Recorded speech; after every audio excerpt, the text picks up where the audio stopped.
Expressway na naman tayo. Hello everyone. Hello mga lods. Kumusta kayong lahat? Nagbabalik ako nga pala si Nads, and welcome to my another video. So in today's vlog, pag-usapan naman natin ang mga benefits sa pagra-ride ng motorcycle, gaya ng ginagawa ko ngayon. Medyo traffic So ano nga ba yung mga makukuha natin sa pagmumotor? Ano ba yung mga benepisyo, mga magagandang bagay para ma-enjoy natin yung ating pagmumotor, or para magkaroon tayo ng magandang dahilan para magmotor? So number 1, stress relief or stress reliever. May kumukuha pa ng video sa bus. Sobrang totoo niyan guys. Gaya ko, kapag medyo nai-stress ako sa buhay, sa iba't ibang problema, so ito yung number 1 na option ko, motor. Kukuhanin ko lang yung motor ko, iikot ako kung saan man ako mapunta. Walang plano, walang maps, no GPS, basta magra-ride lang ako. Ganun. Pag uwi ko, okay na ako.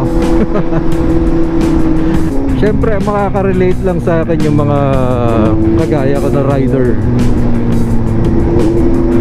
So kung hindi ka naman nagmumotor, tingin ko baka di ka makarelate.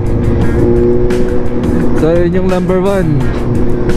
Ang number 2 natin,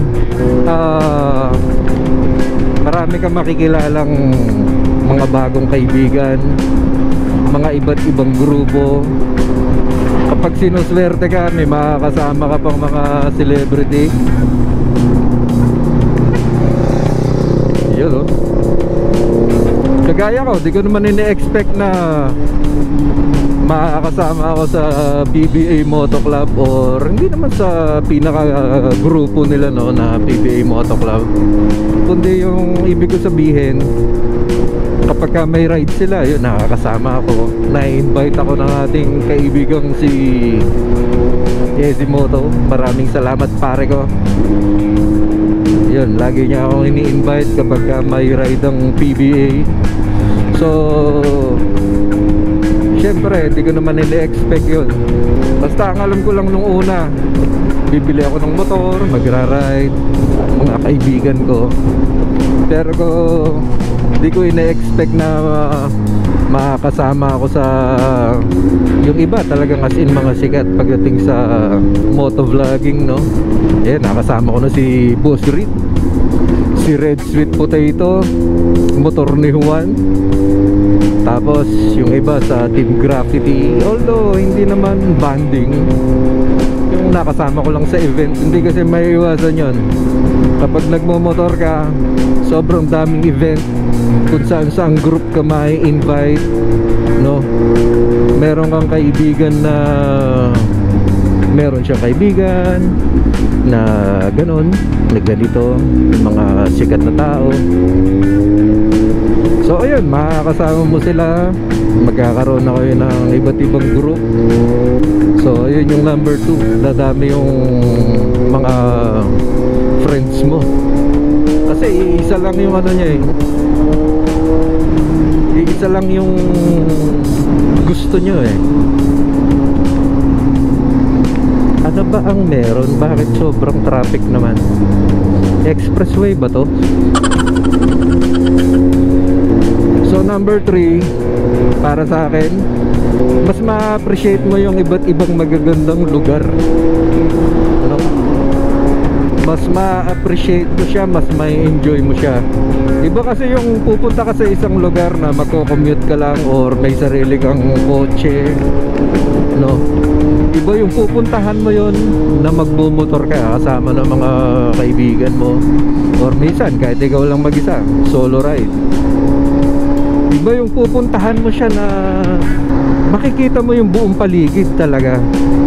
Kasi nga nakamotor ka eh. Hindi gaya nung nakakotse ka na kumbaga sa nanonood ka ng sine or nanonood ka ng movie. Yung kotse or yung van or whatever, pinapanood mo siya sa screen. Pero kapag nakamotor ka, parang nandun ka mismo sa pinagsushootingan. Ganun, diba? Nandun ka mismo sa eksena. As in, wala ka nang ginagamit na screen. Yun ang ibig kong sabihin. Number 4 na benefits, magiging healthy ka or may improve yung healthiness mo, mental and physical. Unahin natin yung physical. Hindi mo namamalayan, mabilis mag-burn ng calorie itong pagmumotor. Tapos syempre may kasamang exercise yan. Hindi naman yan basta nakaupo ka lang. Syempre tumitimbang ka, tapos gamit na gamit yung braso mo, lalo na pag traffic. Nakaw, sasakit ang kamay mo sa clutch.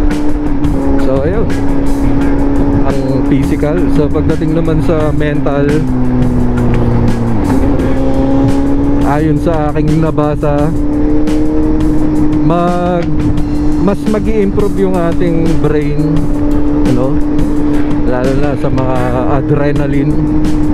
Tapos alam ko nakakatulong din sa ating hormones. Kasi lagi kang masayaw eh, lagi kang excited, lalo na kapag may sinet kayo na ride, makakasama mo yung mga tropa mo, mga kaibigan mo.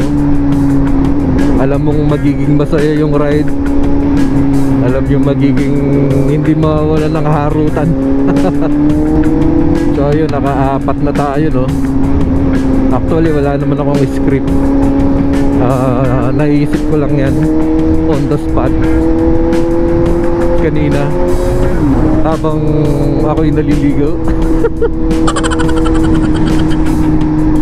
So siguro ang aking pinaka last na masasabi, ang ating panglima, is yung magiging masaya ka. Hindi mapapantayan ng halaga yung saya, lalo na nabili mo yung gusto mong motor, excited ka na, alam mo yun, pagising pa lang sa umaga makikita mo na yung motor mo. Tapos kahit wala kang ride, mag-iisip ka ng ano parang gagawa ka ng paraan. Basta magra-ride ako, kahit ako mag-isa. Walang ride na as group eh, as group ride, wala. So gagawa ako ng sarili kong ride. Tsaka ito pa isa, yung makakapasok ng expressway. Guys, iba ang pakiramdam kapag nandito ka na sa loob ng expressway.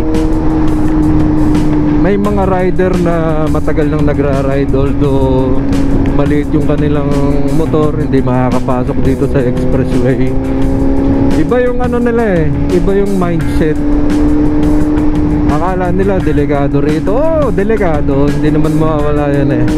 Pero para sa akin, mas safe dito sa expressway kumpara dun sa mga looban or sa highway na may mga stoplight, may mga kanto, anytime may tatawid, ganun.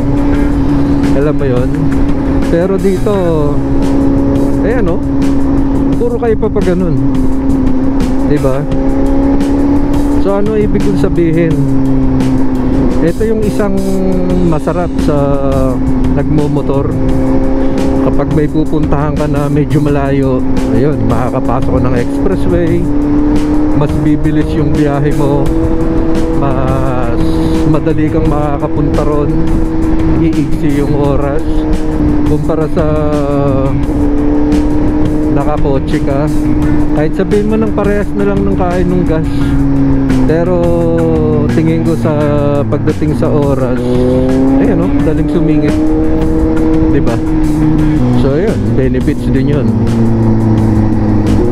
nga pala, shoutout kay Brad Tolitz Lucas at sa kanyang mga chikiting na nasa Pennsylvania. Ayun, ilang beses nang nagpapa-shoutout si brother, lagi ko nakakalimutan. Shoutout sa'yo, brother. Ingat lagi dyan, and sana someday makapag-motor ka rin dyan. Alam kong sabik na sabik ka na rin magmotor. Tiis-tiis lang. Pagka nagkatrabaho ka na dyan, huwag kang magdalawang isip. Bili ka ng motor, pasayahin mo yung sarili mo, regaluhan mo yung sarili mo. Walang masama dyan. Reward dyan. Gaya ng ginawa ko, 16 years akong nagtrabaho abroad. Kaya nung pag-uwi ko, para mag for good na dito sa Pinas, walang dalawang isip, binili ko tong motor na to. As in, dumating ako ng anong araw ba yun, parang Thursday yata. Pahinga lang ako ng Friday, then Saturday ng umaga, yun, binili ko na to. So awa ng Diyos, mahigit 1 taon na yun. Pero ngayon, di pa rin nagbabago yung pakiramdam ko simula nung una na binili ko to hanggang ngayon. Honestly, parang mas naging excited pa nga ako ngayon eh. Feeling ko, ayun, siguro dahil marami ako natutunan, marami na ako nakakasama sa motor, marami na akong napuntahan. So, dumami na rin ang aking subscribers. Maraming salamat sa inyo. Kahit naman alam kong hindi ako sanay mag-vlog, ano lang eh, kumbaga may manood o wala, okay lang. Basta nag-enjoy ako sa ginagawa ko. And sana makapagbigay ako ng advice or mga tips sa mga nanonood. Ganon. Ma-share ko yung kung ano yung mga na-experience ko dito sa pagmumotor. Ma-share ko yung kung saan man ako pumunta na lugar, kung ano ba yung masarap kainin doon, kung ano ba yung magandang gawin sa lugar na yon. Ayun, ganun lang. Kung may magagamit akong motor, konting review, expression din, konting impression, konting test ride. So ayun lang guys ang ma-share ko sa inyo ng mga benefits sa pagmumotor. Kung meron man kayong alam na hindi ko nasabi, paki-comment down below sa ating comment section dyan. Wala naman akong planong mag-vlog ngayon, bigla ko lang naisip. Sayang yung ride ko dito eh. Meron akong pupuntahan somewhere in Pampanga. So naisipan ko nang gumawa ng kahit maiksing content or simpleng content para ma-share sa inyo guys. And yun lang. So maraming salamat sa inyong panonood. Hanggang sa muli. Ako nga pala si Nads, and laging tatandaan, prayer is the best gear. Nads on 2 wheels, baby.